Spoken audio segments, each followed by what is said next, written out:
ఈరోజు TRS party వర్షాపాతానికి సంబంధించిన కరువుకు సంబంధించిన అంశాన్ని రాజకీయం చేసే ప్రయత్నం చేస్తారు. అందులో మీ అందరికీ కూడా దీన్ని లిఖితపూర్వమైనటువంటి కాపీని కూడా ఇస్తా. 2022 సంవత్సరం లోపల వర్షపాతం ఏంటి, 2023లో డిసెంబర్ కంటే ముందు మీరు అధికారంలో ఉన్ననాడు పడ్డ వర్షపాతం ఏంది, దేని ప్రభావం వల్ల ఈరోజు మార్చిలో ఏప్రిల్లో ఇబ్బంది వస్తూ ఉంది అనే అంశం ప్రజలకు చెప్పాల్సిన అవసరం మా మీద ఉంది. నేను కరువుకు టీఆర్ఎస్ కారణం అంటలే, కరువుకు కాంగ్రెస్ కూడా కారణం కాదు. మేము వచ్చి డిసెంబర్ 3 తర్వాత వర్షాకాలం వర్షాకాలం రాలే. మీ సీజన్లోనే మీ ఉన్న కాలంలోనే వర్షాపాతం తక్కువ కావడం వల్ల ప్రకృతి నేచర్ దాన్ని కూడా రాజకీయం చేసే ప్రయత్నం చేస్తూ ఉన్నారు. ఇది దురదృష్టకరం. అందులో అనుభవం ఉన్నటువంటి మంత్రిగా హరీష్ రావు గారు ఇవాళ మాజీ మంత్రి కాగానే వాస్తవాలకు విరుద్ధంగా మాట్లాడడం అంటే పొరపాటు. దాని తర్వాత వర్షం కూడా ఎప్పుడు మీరు తెలుసు, గతంలో 5-6 సంవత్సరాలకు ఒకసారి ఈ ప్రకృతిపరమైన ఇబ్బంది వస్తుంది. అరేబియా సముద్రంలో ఉన్నటువంటి ఆ యొక్క పరిస్థితుల ప్రభావంగా దాని టెక్నికల్ లాంగ్వేజ్ లొనినో అనేటువంటి వర్షాపాతానికి సంబంధించిన 4 రోజులనే మొత్తం దానికి సంబంధించిన సంవత్సర వర్షాపాతం పడ్డట్టు కామన్ వర్షపాతం మినిమం వర్షపాతం రీచ్ అవుతుంది.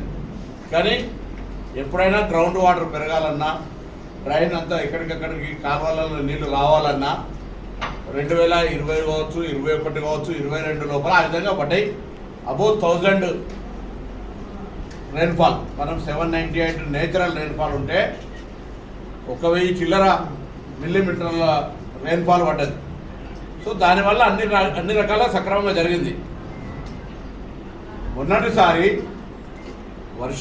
వర్షాకాలం సీజన్లో రెయిన్ఫాల్ అనేటువంటిది ఆగస్టు లేకపోతే ఆ నెలలో ఉండేటువంటి 4 రోజుల్లో పడడం కారణంగా నీటి నిల్వలకు సంబంధించి ఇబ్బంది ఉన్నది. ఇది వాళ్ళకు కూడా తెలుసు. ఇలా ఆ అంశాన్ని వదిలిపెట్టి ప్రాజెక్టుల పేరు మీద ప్రాజెక్టుల ఇవాళ కూడా కాంగ్రెస్ మేనేజ్మెంట్ చేయడం వల్లనే రైతాంగానికి నీళ్ళు ఇవ్వడం కావచ్చు, మొత్తం యావత్ తెలంగాణలో నీటి ఎద్దడికి సంబంధించిన సమస్య ఉన్నా వాస్తవంగా ఇలా మార్చి 27వ తారీఖు, 26వ తారీఖు, 28వ తారీఖు కూడా రాకముందే ఈ విధమైనటువంటి నీటి యొక్క తీవ్రత ఏ విధంగా పెరిగిపోయిందో, ఎండ పడుతుందో చూస్తా ఉన్నాం. గతంలో ఇట్లా లేకుండా ఎండ. సో ప్రకృతి అనేటువంటిది రాజకీయ పార్టీని చూసో వ్యక్తులను చూసో వచ్చేది కాదు. దాన్ని కూడా రాజకీయం చేసేటువంటి విధంగా దానికి సంబంధించిన విషయం చెప్తాను. రెండోది, ఇలా మేము ఒక డిమాండ్ చేస్తున్నాం. మేము చాలాసార్లు అయిపోయినా మళ్ళీ కూడా చెప్తా ఉన్నాం, డబల్ బెడ్రూమ్లు కట్టిన ఇళ్ళల్లో ఊర్లలో మీరు ఓట్లాడుకోరు.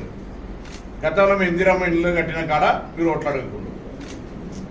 ఇలా మీరు అడుగుతున్నారు, రైతు బంధు ఇచ్చిన వాళ్ళను కాంగ్రెస్ ఓట్లాడుకోమంటుంది హరీష్ రావు గారు, రైతు బంధు ఇయ్యని వాళ్ళని వాళ్ళు అడుగుతూ ఉంటారు. ఎస్, 5 ఎకరాల లోపున్నోళ్లకు నిన్నటి షెడ్యూల్ ప్రకారంగా అన్ని పైసలు చెప్తున్నాం కదా, మొత్తంగా పైసలు 5 ఎకరాల లోపల వాళ్ళందరికీ వేస్తాం, మిగతా వాళ్ళందరూ కూడా వేస్తాం. ఇది పరిక్రమణ. మీరు ఆ డేట్స్ కూడా ఇస్తా. టీఆర్ఎస్ ప్రభుత్వంలో రైతు బంధు ప్రారంభమైన నుంచి ఏ డేట్ నుంచి ఏ డేట్ దాకా వాళ్ళు రైతు బంధు ఇచ్చిర్రు, ఇప్పుడు ఎందుకు తొందరపడతా ఉన్నాం?